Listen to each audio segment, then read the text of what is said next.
they are making the augmentation of the viscosity of the water. Oh. And that's why the paintings now are floating on the water, and immediately they are coming on the paper. Yeah. She must be very quick. If she waits too long, the painting goes down, sinking. That's why she's very quick. It's not easy. You need a hand. Water? Ebru, pepper. Ebru in Turkish.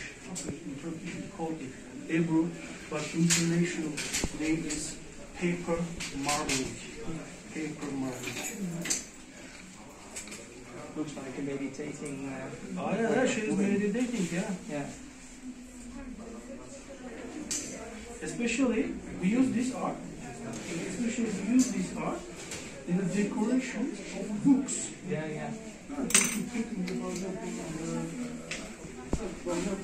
When you buy a book, you can the first page. When you cover decorate it like this. Especially for this.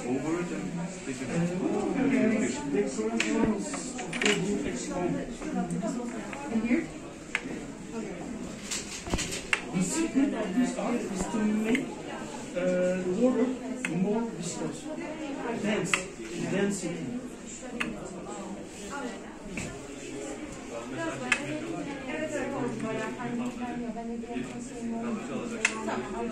İlk defa bir Ebru ustası bayan görüyorum. Aslında Ebru'yu öğrenmek isteyenlerin çoğunluğu bayanlardan oluşuyor ama en usta Ebru'cular da ismi anılan genelde erkeklerden çıkıyor. Bu benim de kafamı meşgul eden bir soru aslında. Ya ben küçücüktüm, bizim Nedim abimiz vardı. Adam Harvard'da Ebru dersi vermeye gitmişti. Sergiler açtı Ebru'yla. O sonra bıraktı. Yani bizim üstad olarak saydığımız isimlerin çoğu silsilede geçen erkek sanatçılar. Olsun canım, bence bayanlar yapsın. Onlar daha güzel. Bize de yakışıyor değil mi? Yakışıyor valla.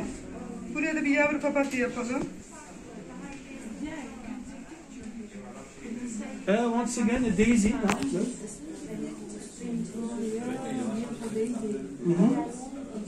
Tulip, daisy, clove. She already made it 5 minutes before. How do you call it in Turkish? This kind of part? The art. Yeah. Ebru. We call it Ebru. Ebru. Ebru.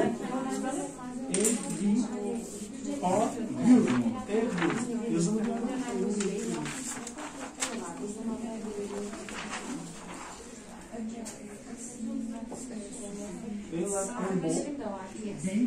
paper marble.